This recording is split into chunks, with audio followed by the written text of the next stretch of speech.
¿Cómo estás, Gastón?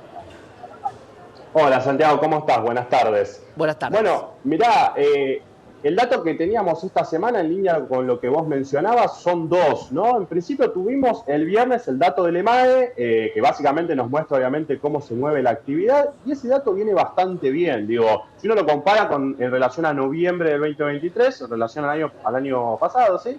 Se encuentra con que ese indicador ya está cerca de recuperar los niveles previos a la recesión. Ahora bien, ahí está adentro del mismo lo que vos mencionabas, ¿no? En 2024 hay algunos pocos sectores que fueron ganadores, entre otros el petróleo, todo el sector petrolero, sector agropecuario, que tuvo un rebote importante, esto lo venimos mencionando hace tiempo en relación a la sequía del año pasado. Ahora, cuando nos metemos en los sectores más micro, los sectores en donde obviamente le preocupa más a la gente por la cotidianidad, bueno, encontramos que los números no son muy positivos y obviamente se va a mirar muy de cerca esos números de cara al 2025. Puntualmente, nosotros hablábamos, Santiago, hace 2 semanas del IPC, ¿no? De la inflación de Ujú. diciembre. Conversábamos sobre, bueno, qué pasó con los precios, hubo una baja bastante importante, el indicador de hecho dio por debajo de lo que se esperaba. Hablábamos de la demanda, ¿no? De cómo es esa relación de precio en relación a la demanda y nos anticipábamos a los datos que salieron entre la semana pasada y principio de esta semana, que es de consumo de carne, que seguramente, y lo he visto, ya se conversó, y a su vez de datos de lo que es lácteos, ¿no? Lo que es leche. Dos tipos de alimentos muy importantes para el consumo y obviamente para las personas en general.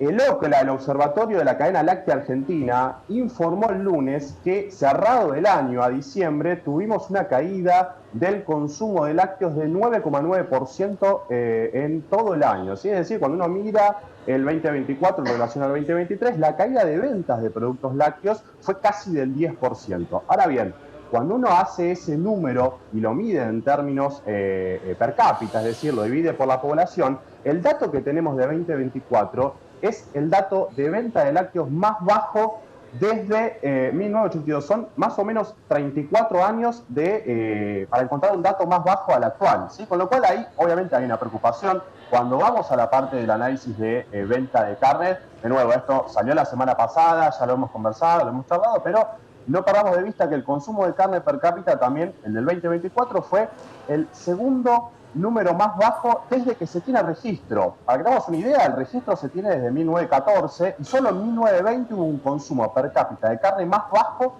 que en 2024. ¿Sí? Esto, de nuevo, lo traigo porque hace 2 semanas hablábamos de los resultados del IPC, los resultados de inflación y obviamente el éxito que tuvo el gobierno en la baja de inflación en su primer año de gestión. Pero obviamente nosotros tenemos una mirada de que no el total, obviamente, de la baja, pero sí que incidió, sobre todo el primer semestre del Claro. año, en esa fuerte baja de la inflación, la caída de la demanda en estos números que los estamos viendo, ¿no? Digo, no es acá una suposición de nada, más allá de que ya sabíamos que iba a venir por ese lado el dato, ahora los tenemos, caída de 10% en el consumo de la leche, caída del 10% más o menos también en el consumo de la carne, pero a su vez hay algo más interesante también en ambos sectores, que es que la producción no cayó tanto como el consumo. ¿Por qué?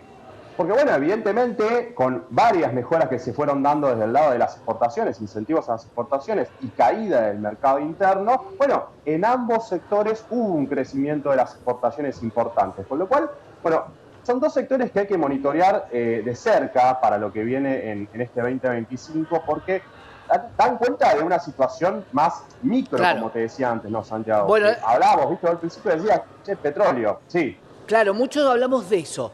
Si solamente la Argentina va a ganar en energía, en petróleo, en minería y en lugares de nicho, y sobre todo con esta idea de que tributen solamente las provincias, que prácticamente quien vive en Buenos Aires no va a disfrutar de nada de lo que tenga que ver con el petróleo, porque las provincias van a decir, esa es una regalía mía y los impuestos los voy a cobrar yo.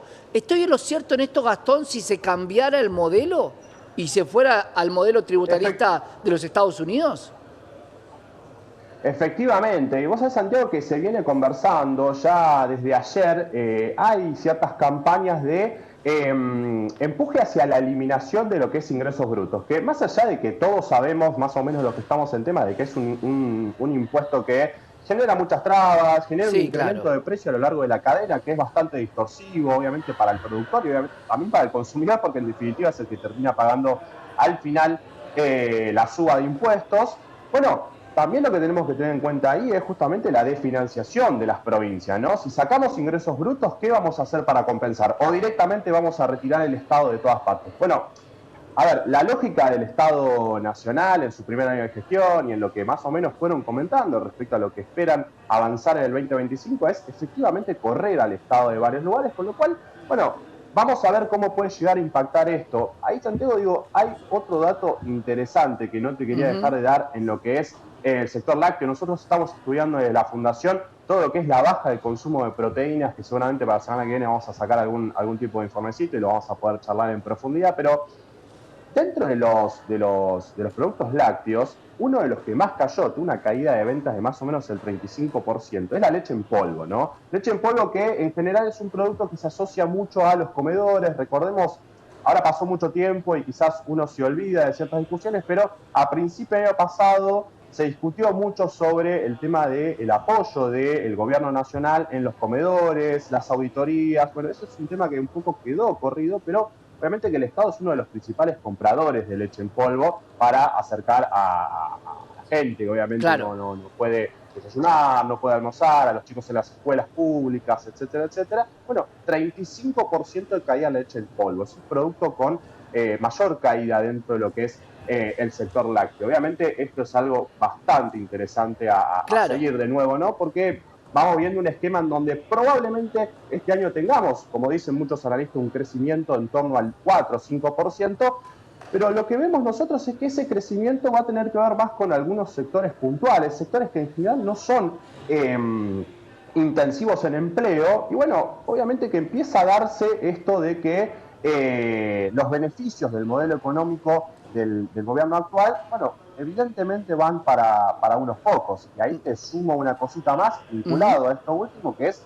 la última novedad que tuvimos, ¿no? De esta baja de impuestos al sector automotriz y al sector también de motos. Bueno, cuando uno hace un doble clic rápidamente ahí... Gastón, Sí, déjame quedarme con las preguntas de alimentos y vamos a esa noticia dale. que para algunos dicen, bueno, pero el segmento no es al que apunta todo el mundo, pero quiero quedarme con la parte de alimentos y preguntarte, porque muchos hablan de la comida en los comedores, duplicada o triplicada. ¿Puede afectar este 35% del consumo de leche? No se lo pudieron vender a nadie más que al gobierno, pero de todas maneras, se compre o no, la leche estaba. ¿Por qué crees que hay tanto diferencia y tanta caída en la leche en polvo si tiene que ver también con que es cara y la primera infancia no la puede consumir en ese estado porque es no perecedera?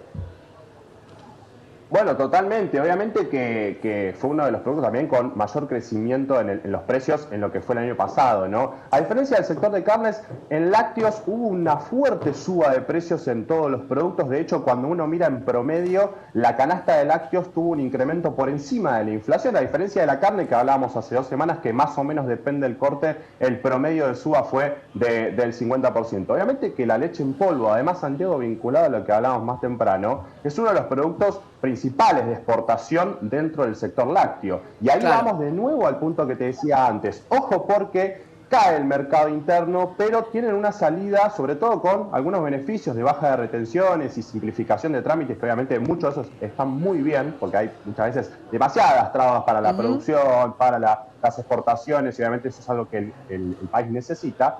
Pero ojo a veces con descuidar el mercado interno. Yo creo que esta vez no hubo una selección entre exportaciones y mercado interno, sino que no quedó otra, digamos. Digo, Claro. mercado interno cae muy fuerte el consumo por la fuerte recesión y la fuerte caída de ingresos que tuvimos, sobre todo de nuevo en los primeros 6 meses del año. Luego eso, como sabemos, se fue acomodando y terminamos en números mucho mejores. Pero la fuerte caída de ingresos al principio de año, la fuerte baja de la demanda por el lado de lo que son los comedores y los fondos que el gobierno asignaba desde el Ministerio de Capital Humano a ese fin, bueno, obviamente que afectó gravemente a este tipo de producto como es la leche en polvo, que es fundamental, de nuevo, para los sectores más bajos de la sociedad, bajos y medios, lo cual, de nuevo, son valores que vamos a esperar el mes que viene al nuevo dato de enero, a ver cómo se acomoda. nobleza obliga, obviamente. Sabemos, como en todos los indicadores, que las bajas más fuertes fueron en los primeros 4 o 5 meses del año. Después el indicador repuntó, pero obviamente cierra el año con una caída de más o menos el 10% de las ventas de lácteo. Y de nuevo, repaso el dato que te decía antes. Hace 34 años no teníamos una cifra tan baja de consumo de leche per cápita en el país. Con lo cual esos Increíble. son puntos, obviamente, a seguir y a monitorear. Gastón, te dejo 2 preguntas para la próxima y quiero que me cuentes qué pasó en el sector Sí. automotriz. La primera pregunta es qué pasa con la ley de abastecimiento, que no hay más, por esto que decís que si no hay consumo acá se puede exportar todo y en algún momento es mejor hacer el tema de la exportación por una cuestión de precio, y por otro lado si la carne puede recuperar lo perdido y afectar el equilibrio de la inflación. Esas quiero que me las preparemos para la próxima y podamos desarrollarlas con tiempo, pero quiero que me cuentes cuál es la medida para el sector automotriz. Cómo no, Santiago, lo hablamos la semana que viene. Te mando un abrazo grande. Contame qué pasó con el sector automotriz, básicamente. Ah, perdón, sí, sí, sí. Ok, bueno, lo que hubo en el sector automotriz que te decía recién es, bueno, el gobierno anunció una baja de, el impuesto sobre el sector automotriz y sobre las motos. Ahora, cuando uno hace un doble clic, lo que vemos es que la baja de ambos impuestos es sobre los sectores más altos, ¿no? En ambos dos rubros, ¿no? Por ejemplo, en autos, la eliminación de impuestos, hay 2 etapas ahí para ordenarlo rápidamente. La etapa 1 es la eliminación directa del impuesto interno para los autos de más de 45 millones de pesos y hasta 75 millones. Ahora, la segunda etapa también implica una reducción de la alícuota de que estaba en torno al 35% al 16% para vehículos automotores de más de 75 millones de pesos. Entonces, ahí la pregunta de nuevo es, bueno, ¿qué pasa con esto? El gobierno busca incrementar el consumo en el sector automotriz. Ahora bien, ¿cuántos tienen la posibilidad de acceder a la compra de un auto de 45 millones de pesos? Recordemos, para orientar un poco a la gente, hoy los 0 kilómetros más baratos están en torno a 20 millones, ¿no? Más o menos Claro. de 20 millones a 40 millones. Uno tiene una gama baja, media, si se quiere, más accesible, que en general es lo que uno más ve en la calle, ¿no? Sin Por duda. ejemplo, el auto más vendido hace 2 años, o el año pasado, es el Fiat Cronos, el auto más barato. Si uno va a la calle, lo ve por todos lados. Bueno, uno no ve por todos lados Sin autos duda. o camionetas de lujo. Entonces, Vamos aparentemente esta medida, creo yo, apunta a beneficiar a un sector muy chico, digo, no creo que tenga un efecto fuerte sobre el consumo de la industria en general. Vamos a tener tiempo para ver esa medida. Quiero que queden esas 2 preguntas que son fundamentales para los que nos están escuchando. Y por supuesto, también meternos en el sector automotriz, porque claro, el Volkswagen, el auto del pueblo, no sería uno de 45 millones de pesos y menos de 75. Gracias, Gastón, como siempre. Efectivamente, muchas gracias a vos.